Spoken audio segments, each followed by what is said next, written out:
I am back, internet. Hello, it's Sharzad. Do you remember me? I used to make YouTube videos. I used to be all over the internet on my own channel, on the Mom's View, on Mixed Makeup, on anywhere that anybody would put me. I was there. I had a blog. I was like, let's go, baby. And it was so much freaking fun. And then all of a sudden I was really burnt out and I felt like my life was starting to crumble and I just could not show up on the internet the way I wanted to. I needed a break. There was like so many things that led to that. There was like a 2.5-year period in my life where I lost 5 family members, including my mom, my last grandparents, my younger cousin, and my uncle, all in a short amount of time, all while I had 2 tiny babies.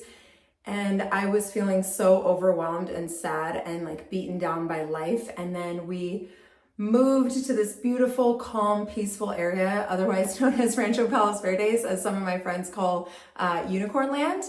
And I just needed a break, and then it was COVID. So I was just, COVID, while I was sad before from all the loss in my family, COVID made me angry. And I just did not like the way I was showing up on the internet. I felt like I was showing up angry. And I was really lucky enough to be able to take a break. I was just like not the person that I want to be. I was not this person. I am more aligned with the person I want to be now. And it took a few years to get here. Anyway, that brings me back to here. I am back on the internet making content again, and I'm really, really excited about it. The most obvious update in my life professionally is that I made a movie with my best friend, and it's been the joy of my professional life. For me, it is so freaking fun to work with a friend. My bestie Dinah Trout and I decided to co-write, co-produce, co-finance, and co-star in a full feature movie. It's about 2 burnt out moms that go to a wellness retreat only to find out that it's a cult that they have to escape. And it's based on a true story of how her and I met. And so much of the movie is our heart and soul. All these little things that happened are based on our real lives and real experiences, not necessarily in the order that they happen in the movie, but these little things that happened in our lives that we were like, we have to tell this side of the story. We have to have this experience in the movie.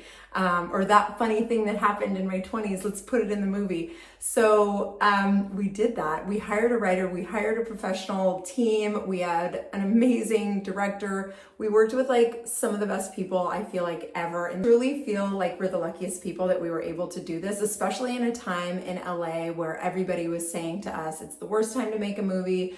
Nobody's buying films, nobody's working. It's like bad, bad, bad. And we were like, you know what? Well, what do we have to lose? We are in our 40s. We're all gonna die. The time to do things is now. So let's go for it. Let's have some fun.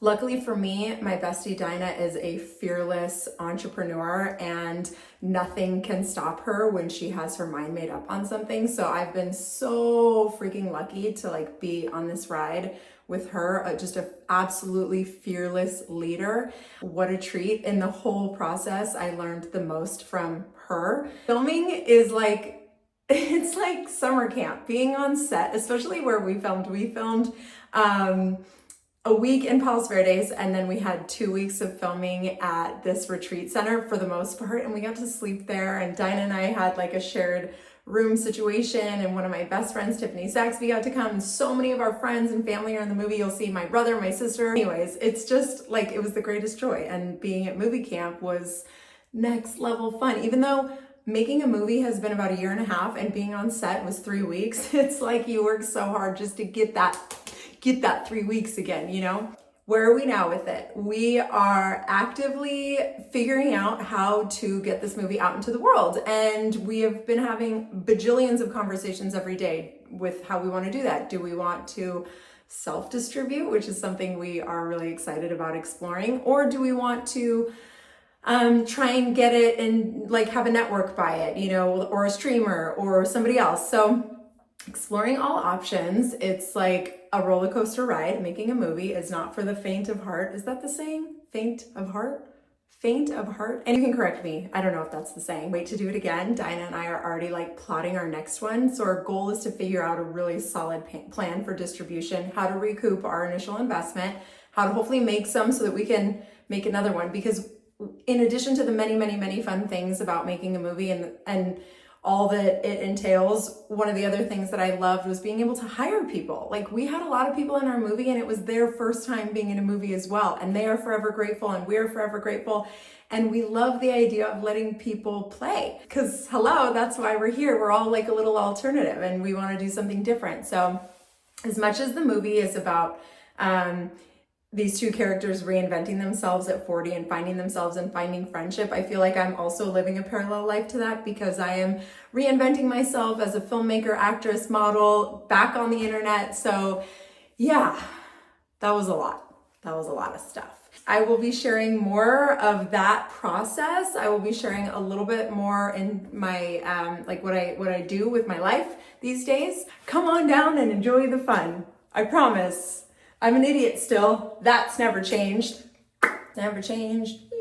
I can't believe I've been on the internet since I was in my late 20s and now I'm 43.